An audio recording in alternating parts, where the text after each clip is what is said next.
Rising up on the wings of love. Well, here at Center for Spiritual Living, Asheville, we are rising up in freedom. Are you ready? Yes. Take a deep breath. We're going to do our treatment for freedom together aloud.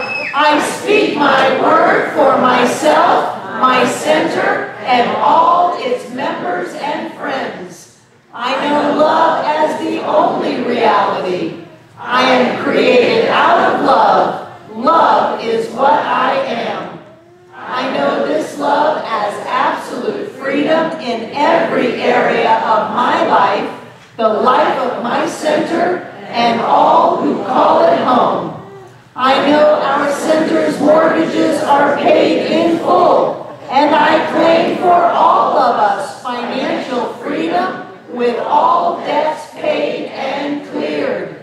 I release any sense of struggle or wrongdoing. I live in an abundant universe where there is more than enough for all. We experience freedom in every moment by always having more than enough money, vibrant health, and loving relationships. We are who we have come here to be. With hearts open wide, we see the world through the eyes of love. We are blessed. We are rich, and we are free. And so it is. And the way that we do that is with our points of power. I always pay attention. I always tell the truth and tell it quickly. I always ask for what I want when I want it. I always take total responsibility for my experience. I always keep my agreements. And so it is. Whoa. Because one thing that happens when you come into this center is you think that money's just going to fall out of the sky and everything's going to work out great and you don't really have to do any work. And then the more that you're in it, the more you realize that when we change, what we are inside, the outer changes. And so the work is in cleaning ourselves up, cleaning up our consciousness, releasing any sense of struggle or wrongdoing, releasing any idea that anybody can do anything to us, releasing any sense that we should not have the life that we want to have, that somehow there's something wrong or bad inside of us that we have to hide from people. We get rid of all of that. Ernest calls it cleaning out the storehouse of the subconscious. And as we do that work and we clean up ourselves, things happen on the outside. But the work is within. And I don't know about you, but what I find is the more forgiveness work I do, the more taking responsibility for my life that I do, the more things come up on the outside to say, you are not completely clear yet. And I have to look at that and go, thank you. Thank you for a wonderful opportunity for me to see some little facet of my diamond that needs to be polished. It's my opportunity to take a deep breath, step back, and remember who I am. And the way that that's coming up for me a little bit this week, and I just thought that I would kind of mull it over all week and see what's going on inside of me, is with the idea of blame. Has anybody ever blamed anything? Anybody? Anything? Has anyone ever been blamed by anyone or anything? And so it occurs to me as I was sitting in a meeting, listening to myself being blamed, and what I perceive to be blamed, because, you know, it only means what you make it mean. Listening to that and vacillating with my desire to get defensive. I don't know if you've noticed I have a warrior inside of me, and that warrior is quick to take out her sword. And so breathing in, it only means what you make it mean. A little question. What's going on in your consciousness that you would attract this to you to begin with? How is it that you ended up here and now in this circumstance? There must be something going on inside of me. And so what I noticed is, going back to my 80s self-help stuff, is I have a disowned self. Because the very spiritual Barbara never blames. Never gives away her power to anything outside of herself. And then there's the other part of me that evidently I have disowned, and then I project it onto other people and they give it back to me as their gift to me. Thank you. So that I can look at myself and say, how am I continuing to do that? And so I wanted to look at this whole process of blame. This is a little bit of a not so much ethereal talk today as more brass tacks about how we work and how we work better than other times. And so what I noticed is that whenever I'm feeling insecure about myself, I'm vulnerable to blame.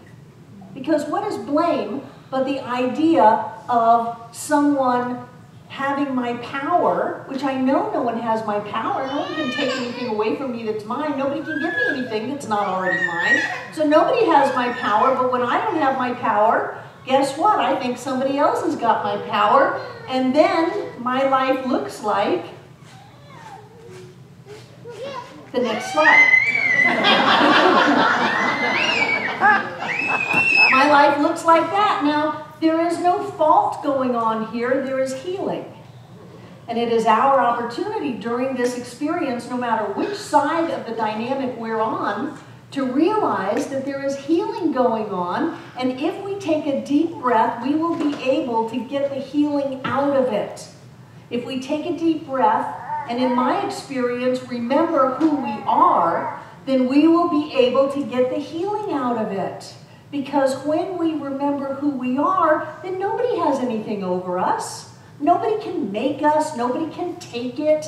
Nobody can force us. You can tell you're into that dynamic when you use words like always and never. We've descended on the psychological emotional scale.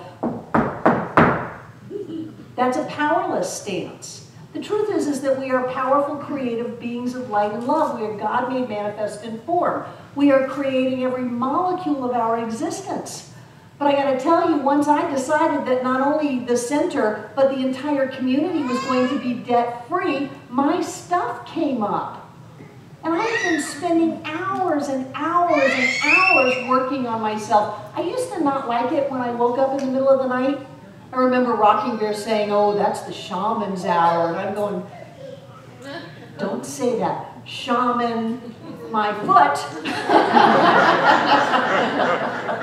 Shaman, my foot, that's my sleeping time. Now I look at it and go, oh, this is a wonderful opportunity for me to do forgiveness work, for me to do my gratitude work. And it seems like the more I do that, the more there comes up for me to fine tune. I don't have big things in my life, but I have little things.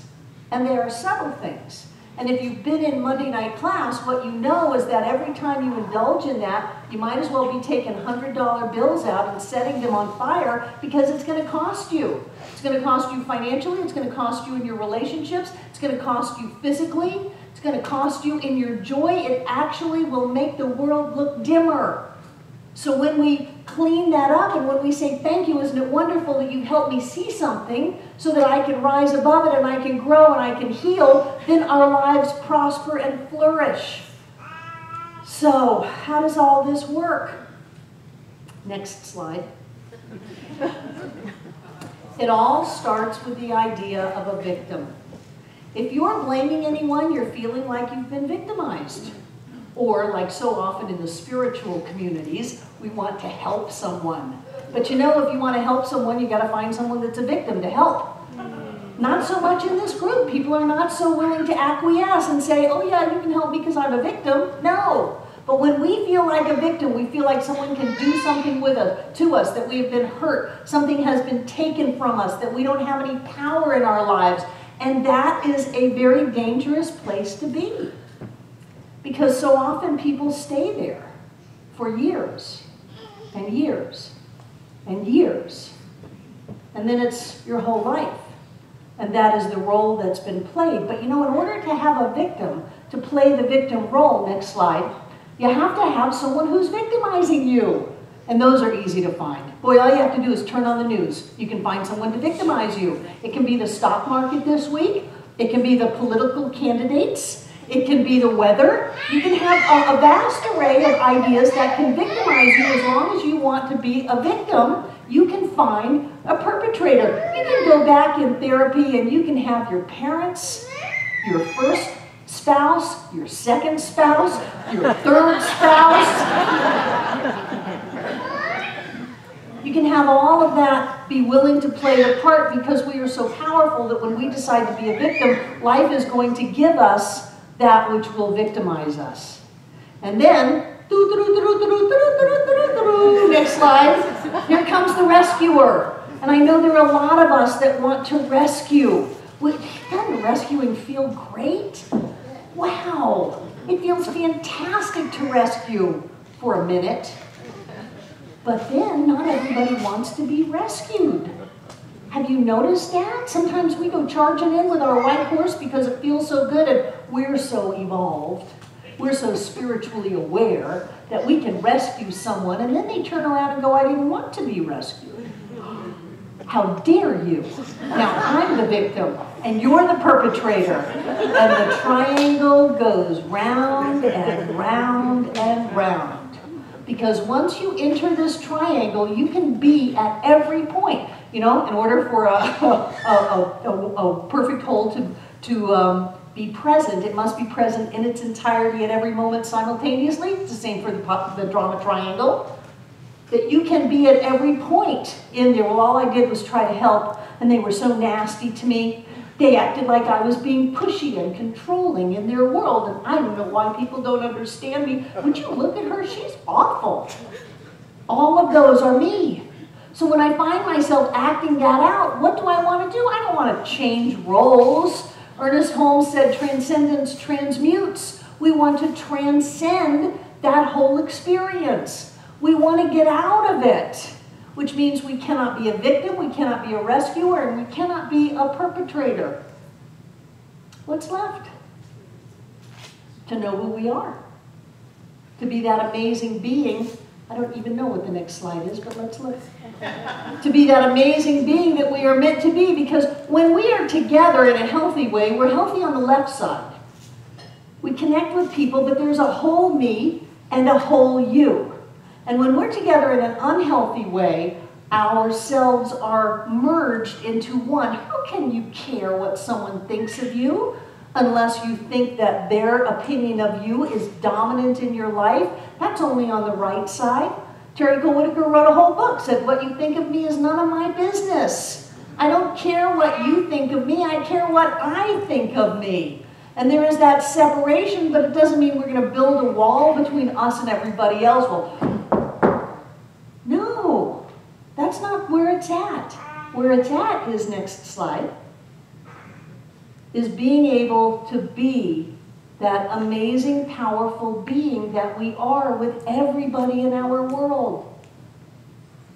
So I got to tell you, when you stop feeling blamed, when you stop indulging in anger and can breathe through it and remember who you are, be grateful that this experience showed up as an opportunity to be a bit more polished, you can transcend and transform the experience.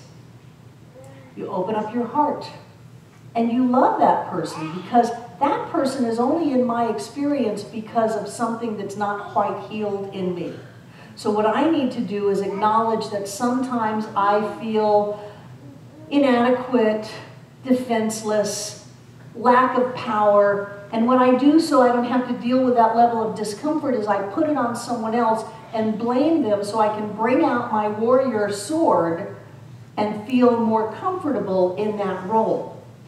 But that's not the truth of me. That's not who I am. I'm an amazing being of light and love.